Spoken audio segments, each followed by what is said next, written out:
A long time ago, in the bustling city of Arodan, there lived a young girl named Chaka. She was the only child of her parents, Amani and Ugoya, and from the moment she could walk and talk, her life had been full of noise, fights, and pain. Chaka's first memory was not of joy, not of laughter, but of fear. She was only 5 years old. That day she was hiding behind the old wooden chair in the sitting room, her tiny arms wrapped around her knees, her heart pounding fast. Her father, Amani, stood in the middle of the room, looking tired and defeated. Her mother, Ugoya, stood in front of him, shouting with fire in her voice. "Useless man!" Ugoya screamed. "I regret the day I married. I should have waited for a real man, but no, I let love fool me." Then came the crash. A plate smashed hard against the floor, and little Chaka squeezed her ears with both hands, her eyes shut tight, as if that could make the noise stop. But it never stopped. This became her life, every day, fighting, screaming, things breaking, and as Chaka grew older, she began to notice something worse. Her mother's anger wasn't just for her father, it was for her too. At first it was small things. "Chaka, why is there water on the floor?" "Slap. Why didn't you sweep the corner properly?" Slap. Even when she had done nothing wrong. The pain still came. "You are just like your father," Ugoya would say, pressing her palm hard on Chaka's head. "Stupid and useless." Soon it became daily.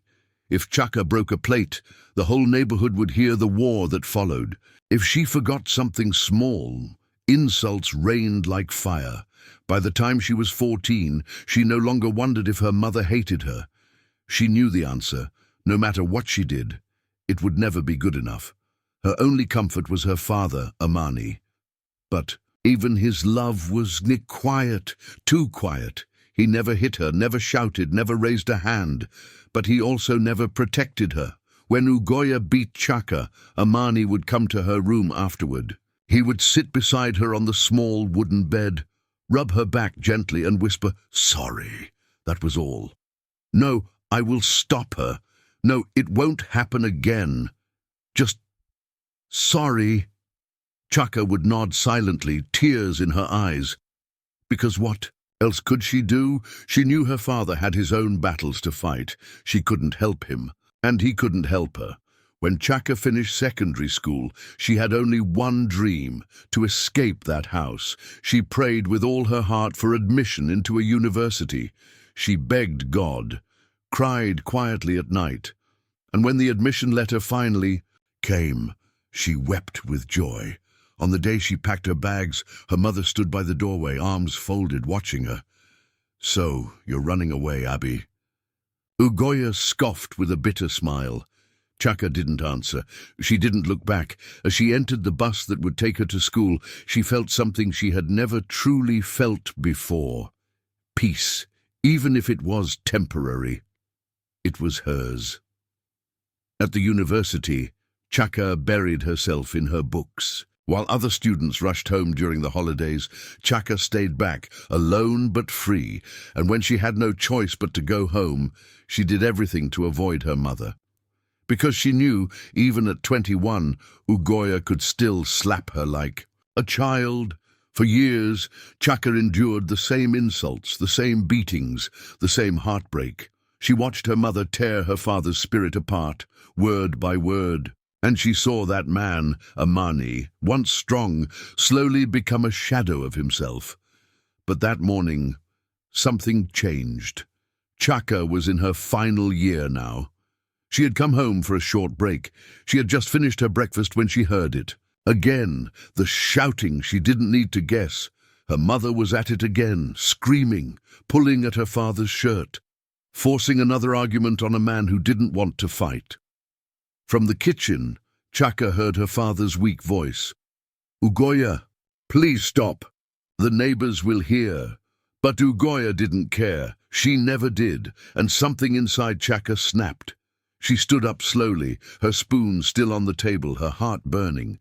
This time, she was no longer a scared little girl. She was a woman now, and this time she was done. Ugoya's voice rose again that morning, loud enough for the whole street to hear. "You call this a marriage? Let them hear. Let everyone know I married a useless man, and this is the useless life he gave me, her." Husband Amani stood by the door, his hands trembling as he tried to leave for work. Please let me go in peace," he begged, barely able to lift his eyes to meet hers. But Ugoya yanked his collar again. "Peace? What peace? That peanut job of yours? That job that cannot even buy me a bicycle, let alone a car?" Amani finally pulled himself free and fled through the door like a frightened child. But Ugoya stood in the middle of the sitting room, chest rising, fists clenched, her eyes full of fire. In her room, Chaka's hands formed tight fists. She had seen this scene too many times. But today, it was different. Something inside her refused to stay quiet. She stepped into the sitting room, her voice shaking but firm. "Mama, can I ask you something?" Ugoya turned slowly, her eyes already suspicious. "What is it?" Chaka took a deep breath. I wanted to ask you about marriage, since I'll get married someday. What is it really like?" For a moment, something changed in Ugoya's face. Her expression softened, and she sat down. "Marriage?" she repeated, almost dreamily. "Ah, marriage is sweet, very sweet." Chaka blinked in surprise. This was the last thing she expected her mother to say. But just as quickly, Ugoya's face darkened. "That is, if you don't marry a man like your father. A useless, unfortunate man." The words hit Chaka like a slap. "Mama, what do you mean?" Ugoya's voice grew sharp again. "Your father is the reason for my suffering. After I married him, my best friend married a billionaire, a man that could have been mine if that fool hadn't rushed and snatched me off the market." She shook her head with bitterness. "Look at me. Look at my life. Do I look like someone? And who deserves this? If only I had waited, maybe I would be the one living in a mansion, driving fancy cars. But no, I married that poor excuse of a man." Chaka's heart pounded. "Mama, you mean to say you hate Papa because he's not rich? Of course, what else? You think love is enough? Can love buy me clothes? Can love build me a house?" Chaka stared at her mother, the sadness in her chest turning to quiet rage. "But Papa loves you, Mama. He's always loved you. He gives you everything he can. He's never hurt you, never shouted at you." "Love?" Ugoya scoffed. "Keep that nonsense to yourself. It means nothing." Chaka couldn't stop the words that came out next. "Mama, that's wickedness." The room fell silent.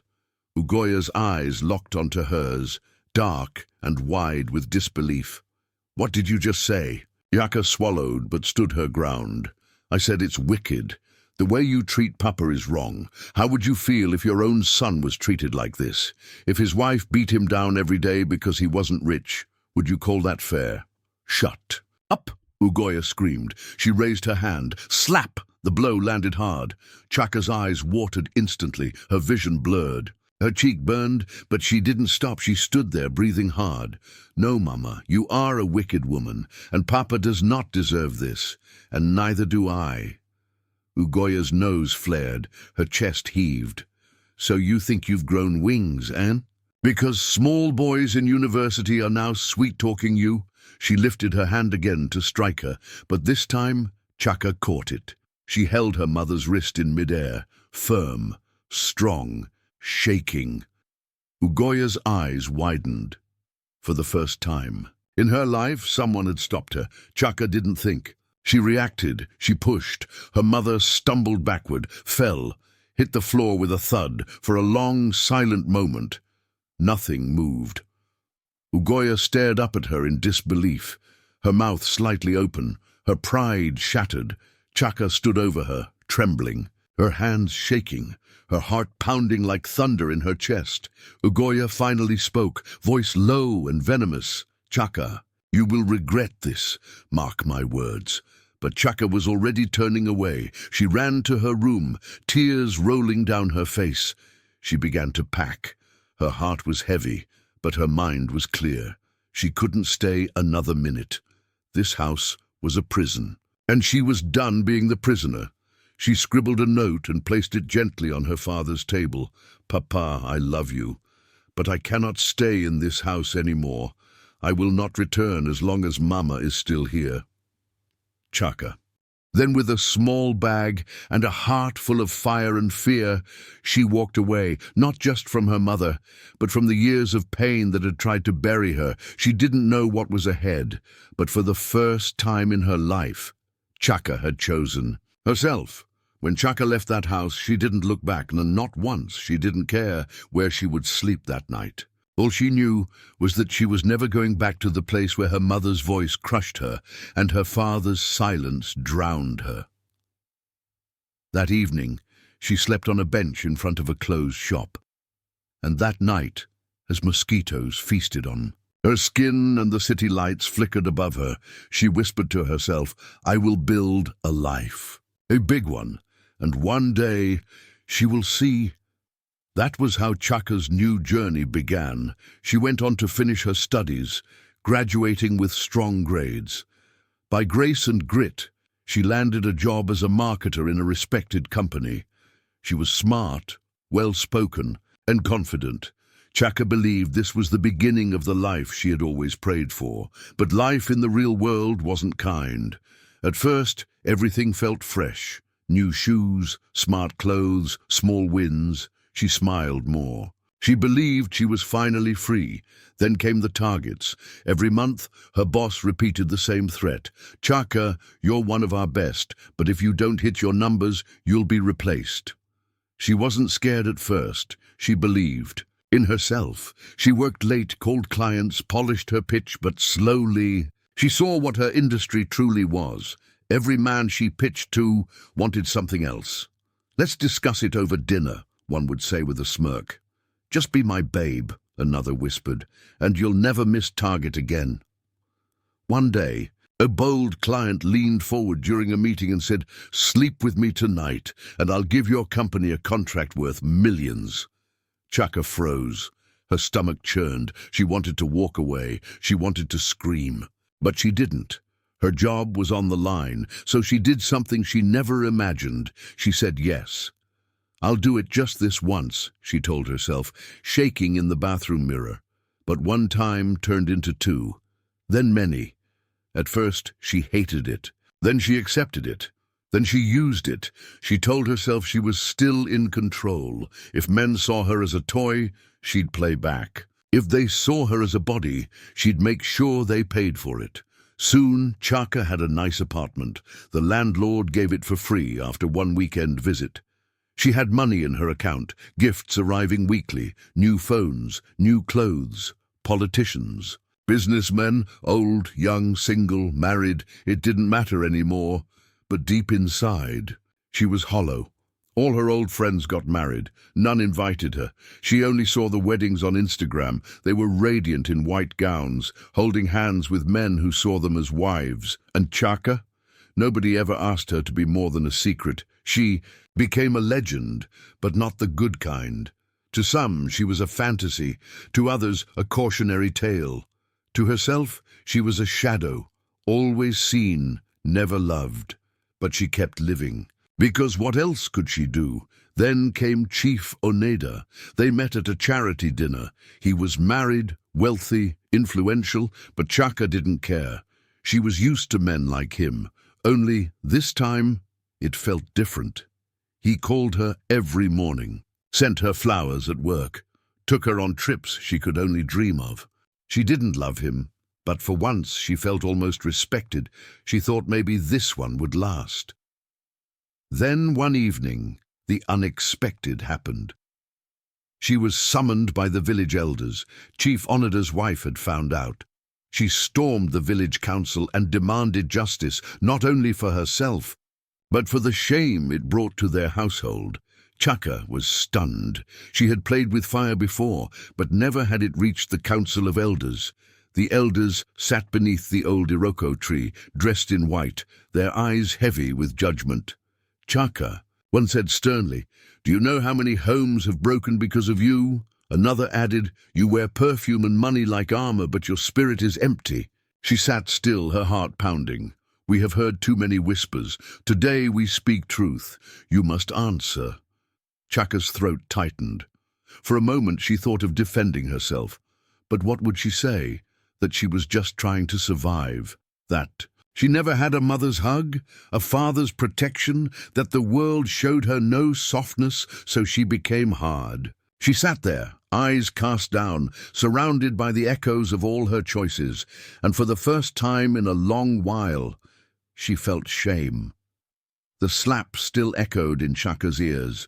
Her dignity, her body, both were broken that night, dragged out of the hotel like a criminal, stripped of pride in front of strangers, slapped, kicked, bruised, and just when they were about to pull off her clothes and shame her in public, two men rushed in like warriors. One was Chaka, the other was Obinna. They didn't ask questions. They just fought, fists, blood and all, and then they carried her into a car and drove off like heroes out of a war zone. When Chaka woke up, she was lying in a hospital bed. Her head throbbed. Her arms were wrapped in bandages. She turned slightly and saw one of the men sitting beside her. "Don't move too much," he said gently. "You're still healing." Chaka blinked. "Who are you?" "My name is Chaka," he said. "My friend Obinna and I saved you last night." For 3 days, they came back. Morning and evening, they brought her fruits, food, and something she hadn't tasted in years, gentle words. "You are not beyond redemption," Chaka said one afternoon. Chaka scoffed bitterly. "Redemption? For me?" "Yes," Chaka nodded. "Your story is not finished, but something feels wrong, deeply wrong. It's like you're living under a heavy shadow," Obinna added. "We prayed for you last night, and something pressed on our hearts. It's not just decisions. Something spiritual is holding you down." Chaka raised an eyebrow. "Spiritual?" "Think," Chaka said. "Is there anyone, maybe someone you hurt or disrespected, who could have spoken a curse over your life?" Chaka paused. A cold silence fell in the room. Then softly she said, "My mother. I haven't seen her in 7 years, Chaka whispered. "But I remember her face, her rage." Obinna looked serious. "Then you must return." Chaka jumped. "No, never." "But if she spoke over you in anger," Chaka warned, "those words may still be hanging over your life." "A mother's tongue is powerful," Obinna said quietly. "Even when she's wrong, her words carry weight." Chaka's throat tightened. She had run so far, for so long. But what if her escape hadn't broken the chain? What if she had only made the chain longer? "Fine," she whispered at last. "I'll go."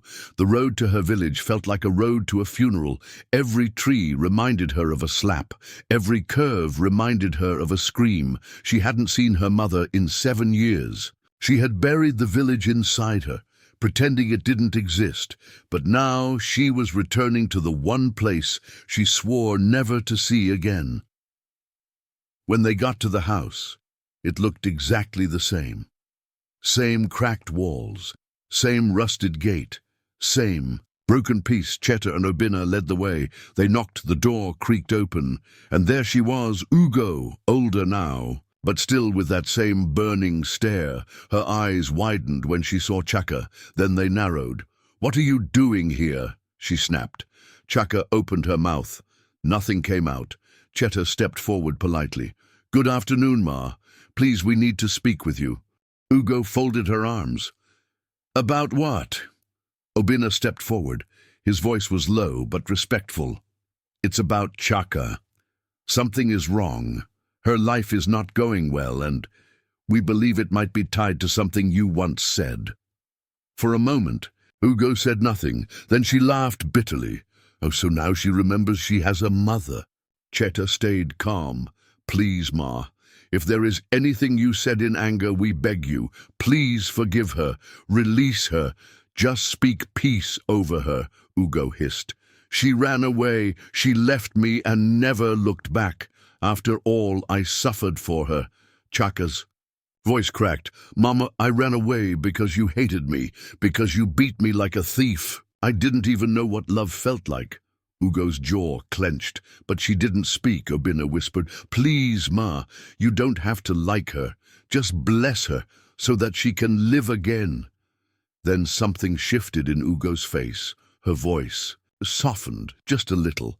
Do you know what it's like, she said slowly, to wake up every day and feel like a failure? Your husband is weak, your life is empty, your dreams are dead. That bitterness, it eats you alive. She turned to Chaka. I did hate you, not because of you, but because when I looked at you, I saw a future I never had. Chaka's eyes were wet with tears. Then let me go, she begged. Set me free. Ugo looked away. Then she nodded. You are not cursed, but maybe my words cursed you. I take them back. I bless you. May you prosper. May you have the peace I never had. That was it. That was the moment the chain broke. Chaka fell to her knees. Cheta and Obina placed their hands on her shoulders and prayed. Right there in front of Ugo's old door, heaven kissed earth. As they left the village, the sun felt warmer. Something had truly lifted, and this time Chaka didn't run away from her past. She had faced it and won. Ugo scoffed loudly. Me? I have nothing to do with that girl's life. Those words, cold, sharp, struck Chaka like a dagger. She had always felt the hate, but hearing it, that still hurt.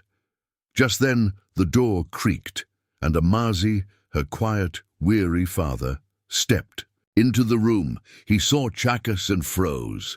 Chaka rushed into his arms. Papa, she cried. Behind them, Ugo sneered. So after all these years, you still remember your father, eh? But Chaka ignored her. She turned around with trembling courage. Mama, please, let's not fight. We came here for peace. After a long silence, Ugo moved aside and let them in. They all sat down in the living room. And then Chaka asked the question that had haunted her. Mama, did you ever speak a curse over my life? Ugo's face twisted. What kind of stupid question is that?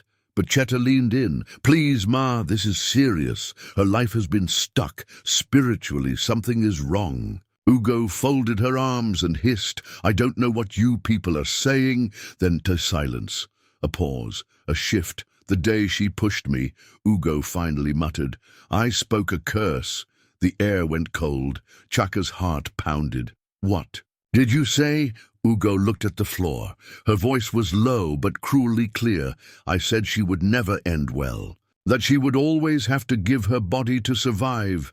That men would use her and dump her. That she would suffer. It was like thunder in Chaka's soul. That was the root. That was the shadow. She collapsed to the floor, weeping bitterly. Cheta and Obina wasted no time. Ma, you must take those words back. You have to. Ugo shifted uncomfortably. I was angry. She fought me. She disrespected me. But then Chaka, still on her knees, looked up with swollen eyes. Mama, I'm sorry. I never wanted to fight you. I was just tired. Tired of growing up in war. Tired of watching Papa suffer. Tired of being hated by the only woman who gave me life. Ugo stood still, and then something changed for the first time in her life. She showed remorse. She slowly walked over and held her daughter's hands. Chaka, my daughter. I'm sorry too. I was wrong. I hurt you. I cursed you. But today, I take it back. I break every word I spoke. Then she lifted Chaka's hands to her chest. From today, you will be blessed. You will succeed. You will find love. You will never have to sell your body again. You will be honored, not ashamed. Then she turned to her husband. Amazi, I'm sorry for the years of bitterness, for everything I blamed you for. Tears fell freely from all their eyes. Cheta and Obina rose. Today is a new day. Let us pray. And right there, in that same house where pain had lived for decades, they prayed, they forgave, they broke the curse. From that day on, everything changed. Cheta and Obina returned to the city, but Chaka stayed back. She didn't want to. Return to her old life of survival. She quit her job, left the shame behind. She started applying for new jobs, in new places. She wanted to begin again, clean and whole. 3 months later, she got a job in a different city. This time, everything was different. On the day of her departure, her mother and father stood together and prayed over her. No longer enemies, but family. And as Chaka stepped into her new life, she knew this time nothing was holding her back. Moral lesson. Bitterness passed from one generation to another can destroy a life. But forgiveness, spoken blessings, and healing words can rebuild what was broken. A mother's words can bless or break. Choose to bless.